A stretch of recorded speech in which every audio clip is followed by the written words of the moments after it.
Osho was the bridge that got me into spirituality. So this is me not hating on him, but I think he did have some impure teachings. His earlier teachings were more pure in the 70s.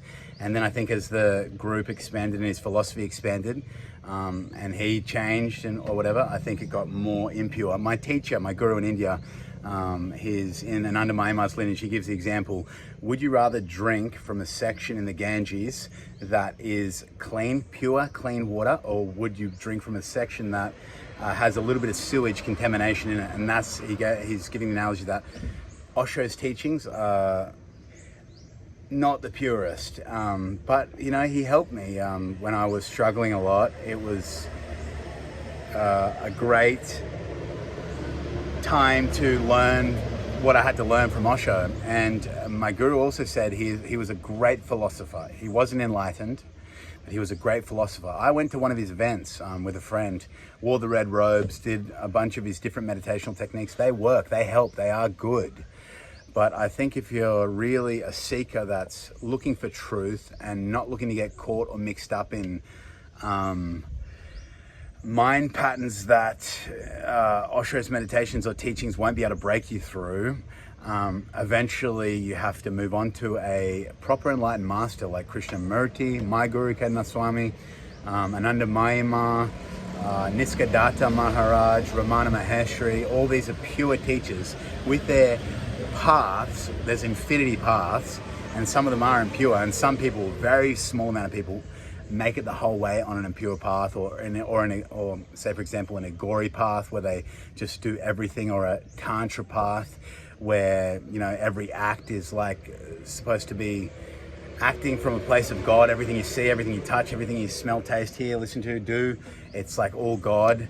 I mean, people can make it on those paths, but I think it's better to stick to a pure path, a path that you know is going to take you all the way, or at least some of the way in this lifetime, in the right direction, in a direction where you're not going to be faced with challenges, obstacles, and create negative karma or more bad karma because of mistakes or things that you make.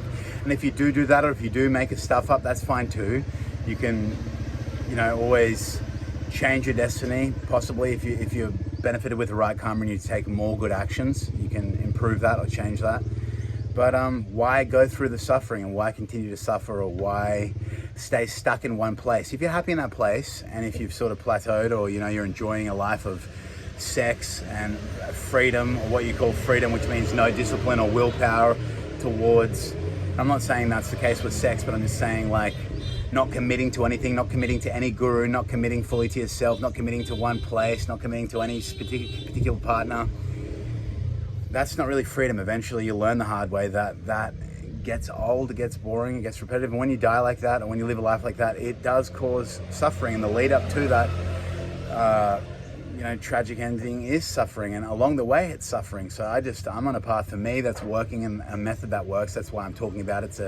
It's an under Mayama's path. My guru was training under her for 6 years, and it's a path that works. You know, I've been doing it now for 1 year and 3 months, and it brings results. The real miracle for me wasn't the cities that I attained or achieved, which my guru says don't talk about them. He's very like ordinary, but so extraordinary at the same time. And so many people are looking to become extraordinary when really the whole idea is to become as ordinary as possible. And the powers and the things that have to happen, or if you're supposed to have things, or if you need, you know, a certain amount of money, or, you know, to be in a certain country, the higher divine energies and powers, they provide that, they give that to us, and they give that to, you know, you on the path, if you're sincere, if you deserve it. But they'll trial you. There's tests along the way, people, things, situations you have to be in and deal with in a correct circumstance, and make the right decisions that are good, and decisions that will make you a better person, and a person that can be of more service, who can hold more of God's energy and carry that, and be a medium for, you know, the purpose of our gurus, who are God. That's really what they are. A true, proper enlightened master is mirroring you at your highest self, even with all the imperfections, all the darkness, all the ignorance, all the impurities. They still see you as God. So, yeah, I thought I'd share. Hope you guys enjoyed this. Lots of love. Peace.